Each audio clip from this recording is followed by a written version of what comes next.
Friends, ನಾವಿವತ್ತು ಈ ವಿಡಿಯೋದಲ್ಲಿ ಪ್ರಧಾನಮಂತ್ರಿ ಕಿಸಾನ್ ಸಮ್ಮಾನ್ ನಿಧಿ ಯೋಜನೆಯ 20ನೇ ಕಂತಿನ ಹಣ ಬಿಡುಗಡೆಯ ಕೇಂದ್ರ ಸರ್ಕಾರವು ಅಧಿಕೃತ ದಿನಾಂಕವನ್ನು ಘೋಷಿಸಿದ್ದು, ಆ ಅಧಿಕೃತ ದಿನಾಂಕದಂದು ನಮ್ಮ ಖಾತೆಗೆ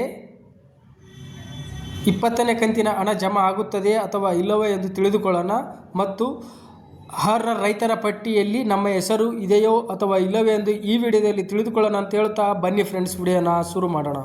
ನೋಡ್ಬೋದು, ನಾವಿವಾಗ PM ಕಿಸಾನ್ ಸಮ್ಮಾನ್ ನಿಧಿ ವೆಬ್ಸೈಟ್ಗೆ ಬಂದಿದ್ದೇವೆ. ಈ ವೆಬ್ಸೈಟ್ನ ಲಿಂಕನ್ನು ನಾನು ವಿಡಿಯೋದ ಕೆಳಗಡೆ ಡಿಸ್ಕ್ರಿಪ್ಷನಲ್ಲಿ ಕೊಟ್ಟಿರ್ತೇನೆ. ನೀವು ನೇರವಾಗಿ ಈ ವೆಬ್ಸೈಟ್ಗೆ ಬರ್ಬೋದು. ಅದೇ ಥರ ನೋಡ್ಬೋದು ಫ್ರೆಂಡ್ಸ್, ಇಲ್ಲಿ ನಾನು ನನ್ನ ಮೊಬೈಲ್ ಮೂಲಕ ಓಪನ್ ಮಾಡಿರೋದ್ರಿಂದ ನನಗೆ ಈ ಥರ ಬರುತ್ತೆ. ಅದೇ ಥರ ನೋಡ್ಬೋದು ಫ್ರೆಂಡ್ಸ್, ಇಲ್ಲಿ ಬೆನಿಫಿಷರಿ ಲಿಸ್ಟ್ ಅಂತಿದೆ ಫ್ರೆಂಡ್ಸ್. ನೋಡ್ಬೋದು, ಬೆನಿಫಿಷರಿ ಲಿಸ್ಟ್ ಅಂತಿದೆಯಲ್ಲ, ಅದನ್ನು ಸೆಲೆಕ್ಟ್ ಮಾಡಬೇಕಾಗುತ್ತೆ. ಸೆಲೆಕ್ಟ್ ಮಾಡಿದ ಮೇಲೆ ನೋಡ್ಬೋದು ಫ್ರೆಂಡ್ಸ್, ಇಲ್ಲಿ ಆ್ಯಸ್ ಆನ್ 30/7/2025 ಡೇಟ್ ಆನ್ವರ್ಸು, ಅದರಲ್ಲಿ ಇಲ್ಲಿ ಕೆಳಗಡೆ ನಮ್ಮ ಸ್ಟೇಟನ್ನು ಸೆಲೆಕ್ಟ್ ಮಾಡಬೇಕಾಗುತ್ತೆ. ಅದೇ ಥರ ನಮ್ಮ ಡಿಸ್ಟಿಕನ್ನು ಸೆಲೆಕ್ಟ್ ಮಾಡಬೇಕಾಗುತ್ತೆ. ಅದೇ ಥರ ನಮ್ಮ ಡಿಸ್ಟಿಕ್ ಅಥವಾ ತಾಲೂಕು ಅಂತೀವಲ್ಲ, ಅದನ್ನು ಸೆಲೆಕ್ಟ್ ಮಾಡಿ ಇಲ್ಲಿ ಕೆಳಗಡೆ ನಮ್ಮ ವಿಲೇಜ್ ಅಥವಾ ನಮ್ಮ ಊರನ್ನು ಸೆಲೆಕ್ಟ್ ಮಾಡಬೇಕಾಗುತ್ತೆ. ಸೆಲೆಕ್ಟ್ ಮಾಡಿದ ಮೇಲೆ ನೋಡ್ಬೋದು ಫ್ರೆಂಡ್ಸ್, ಇಲ್ಲಿ ಗೆಟ್ ರಿಪೋರ್ಟ್ ಅಂತಿದೆ ಫ್ರೆಂಡ್ಸ್, ಅದನ್ನು ಕೊಡಬೇಕಾಗುತ್ತೆ. ಕೊಟ್ಟ ಮೇಲೆ ನೋಡ್ಬೋದು ಫ್ರೆಂಡ್ಸ್, ಇಲ್ಲಿ ನಮ್ಮ PM ಕಿಸಾನ್ ಸಮ್ಮಾನ್ ನಿಧಿ 20ನೇ ಕಂತಿನ ಅರ್ಹ ರೈತರ ಲಿಸ್ಟ್ ಬರುತ್ತೆ ಫ್ರೆಂಡ್ಸ್. ನೋಡ್ಬೋದು, ಇದರಲ್ಲಿ ನಿಮ್ಮ ಹೆಸರು ಇದ್ದರೆ ಖಂಡಿತವಾಗಿಯೂ ನಿಮಗೆ 20ನೇ ಕಂತಿನ ಹಣ ನಿಮ್ಮ ಖಾತೆಗೆ ಜಮಾ ಆಗುತ್ತದೆ. ಅದೇ ಥರ ಇಲ್ಲಿ ಕೆಳಗಡೆ ಸೆಕೆಂಡ್ ನೋಡಿದ್ರೆ ನೆಕ್ಸ್ಟ್ ಪೇಜ್ ಓಪನ್ ಆಗುತ್ತೆ ಫ್ರೆಂಡ್ಸ್. ನೆಕ್ಸ್ಟ್ ಪೇಜಲ್ಲಿ ನಿಮ್ಮ ಹೆಸರು ಇದೆಯೋ ಅಥವಾ ಇಲ್ಲವೋ ಎಂದು ಈ ಥರ ನೋಡ್ಕೋಬೋದು. ಅದೇ ಥರ ನೆಕ್ಸ್ಟ್ ಪೇಜ್ ಹೊಡೆದ್ರೆ ಕೆಳಗಡೆ ನೆಕ್ಸ್ಟ್ ಪೇಜ್ ಓಪನ್ ಆಗುತ್ತೆ ಫ್ರೆಂಡ್ಸ್. ಇದೇ ಥರ ನಿಮ್ಮ ಹೆಸರು ಈ ಲಿಸ್ಟಲ್ಲಿ ಇದ್ದರೆ ನಿಮಗೆ 20ನೇ ಕಂತಿನ ಹಣವು ನಿಮ್ಮ ಖಾತೆಗೆ ಜಮಾ ಆಗುತ್ತದೆ ಫ್ರೆಂಡ್ಸ್.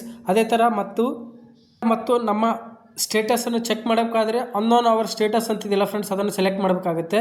ಸೆಲೆಕ್ಟ್ ಮಾಡಿದ ಮೇಲೆ ನೋಡ್ಬೋದು ಫ್ರೆಂಡ್ಸ್, ಇಲ್ಲಿ ನಮ್ಮ enter registration number, PM Kisan ವೆಬ್ಸೈಟ್ನ ರಿಜಿಸ್ಟ್ರೇಷನ್ ನಂಬರ್ ನಿಮ್ಮ ಹತ್ತಿರ ಇದ್ದರೆ ರಿಜಿಸ್ಟ್ರೇಷನ್ ನಂಬರ್ ಹಾಕಿ ಇಲ್ಲಿ ಕ್ಯಾಪ್ಚರ್ ಕೋಡ್ ಹಾಕಿ ಗೆಟ್ OTP ಕೊಡಬೇಕಾಗುತ್ತೆ. ಅದೇ ಥರ ನಿಮ್ಮ ಹತ್ತಿರ ಏನಾದರೂ ರಿಜಿಸ್ಟ್ರೇಷನ್ ನಂಬರ್ ಇಲ್ಲ ಅಂದರೆ ಇಲ್ಲಿ ಅನ್ನೋನ್ ಅವರ್ ರಿಜಿಸ್ಟ್ರೇಷನ್ ನಂಬರ್ ಅಂತಿದೆಯಲ್ಲ ಫ್ರೆಂಡ್ಸ್, ಅದನ್ನು ಕೊಡಬೇಕಾಗುತ್ತೆ.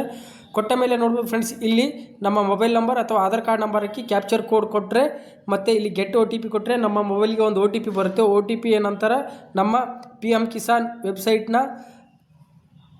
ರಿಜಿಸ್ಟ್ರೇಷನ್ ನಂಬರ್ ಸಿಗುತ್ತೆ. ರಿಜಿಸ್ಟ್ರೇಷನ್ ನಂಬರ್ ತೆಗೆದುಕೊಂಡು ಮತ್ತು ಇಲ್ಲಿ ನಮ್ಮ ರಿಜಿಸ್ಟ್ರೇಷನ್ ನಂಬರ್ ಹಾಕಬೇಕಾಗುತ್ತೆ ಫ್ರೆಂಡ್ಸ್. ನೋಡೋಣ ಇವಾಗ ಅವರ್ ಸ್ಟೇಟಸ್ ಅಂತಿದೆ. ಇಲ್ಲಿ ನಮ್ಮ PM ಕಿಸಾನ್ ವೆಬ್ಸೈಟ್ನ ರಿಜಿಸ್ಟ್ರೇಷನ್ ನಂಬರ್ ಹಾಕಬೇಕಾಗುತ್ತೆ. ನನ್ನ ಹತ್ತಿರ ರಿಜಿಸ್ಟ್ರೇಷನ್ ನಂಬರ್ ಇರೋದ್ರಿಂದ ನಾನು ರಿಜಿಸ್ಟ್ರೇಷನ್ ನಂಬರ್ ಹಾಕಿ ಇಲ್ಲಿ ಕ್ಯಾಪ್ಚರ್ ಕೋಡ್ ಹಾಕಿ ಗೆಟ್ OTP ಕೊಡುತ್ತೇನೆ. ನೋಡ್ಬೋದು ಫ್ರೆಂಡ್ಸ್, ನಾನು ರಿಜಿಸ್ಟ್ರೇಷನ್ ನಂಬರ್ ಹಾಕಿ ಇಲ್ಲಿ ಗೆಟ್ OTP ಕೊಡುತ್ತೇನೆ. ಕೊಟ್ಟ ಮೇಲೆ ನೋಡ್ಬೋದು ಫ್ರೆಂಡ್ಸ್, ನನ್ನ ಮೊಬೈಲಿಗೆ ಒಂದು OTP ಬರುತ್ತೆ. OTPಯನ್ನು ಇಲ್ಲಿ ಎಂಟರ್ ಮಾಡಬೇಕಾಗುತ್ತೆ.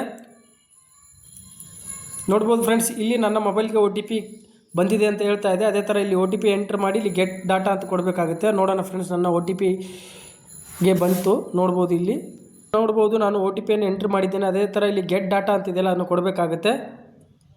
ಕೊಟ್ಟ ಮೇಲೆ ನೋಡ್ಬೋದು ಫ್ರೆಂಡ್ಸ್, ಇಲ್ಲಿ ನನ್ನ PM ಕಿಸಾನ್ನ ಸಂಪೂರ್ಣವಾದ ಮಾಹಿತಿ ಬರುತ್ತೆ. ಅದೇ ಥರ ನೋಡ್ಬೋದು ಫ್ರೆಂಡ್ಸ್, ಇಲ್ಲಿ ನಮ್ಮ ಎಲಿಜಿಬಲ್ ಲಿಸ್ಟು, ಇಲ್ಲಿ ಲೀಡಿಂಗ್ಸ್ ಲ್ಯಾಂಡ್ ಸೀಡಿಂಗ್ ಎಸ್ ಬರ್ತಾ ಇದೆ, Aadhaar bank account seeding yes ಬರ್ತಾ ಇದೆ, EKYC ಎಸ್ ಬರ್ತಾ ಇದೆ.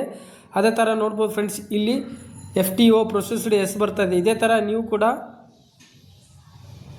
ನಿಮ್ಮ ವೆಬ್ಸೈಟ್ನಲ್ಲಿ ಈ ಥರ ಎಲಿಜಿಬಿಲಿಟಿ ಎಸ್ 3 ಎಸ್ಗಳಿದ್ದರೆ ನಿಮಗೆ ಖಂಡಿತವಾಗಿಯೂ ಇದೇ ಆಗಸ್ಟ್ 2ರಂದು ಎಲ್ಲ ರೈತರ ಖಾತೆಗೆ 20ನೇ ಕಂತಿನ ಹಣ ಜಮಾ ಆಗುತ್ತದೆ ಫ್ರೆಂಡ್ಸ್. ಓಕೆ ಫ್ರೆಂಡ್ಸ್, ನಿಮಗೆ ಈ ವಿಡಿಯೋ ಇಷ್ಟ ಆಗಿದೆ ಅನ್ಕೋತೀನಿ. ಇಷ್ಟ ಆದರೆ ಲೈಕ್ ಮಾಡಿ, ಶೇರ್ ಮಾಡಿ, ಸಬ್ಸ್ಕ್ರೈಬ್ ಮಾಡಿ ಅಂತ ಹೇಳ್ತಾ ಧನ್ಯವಾದಗಳು ಫ್ರೆಂಡ್ಸ್.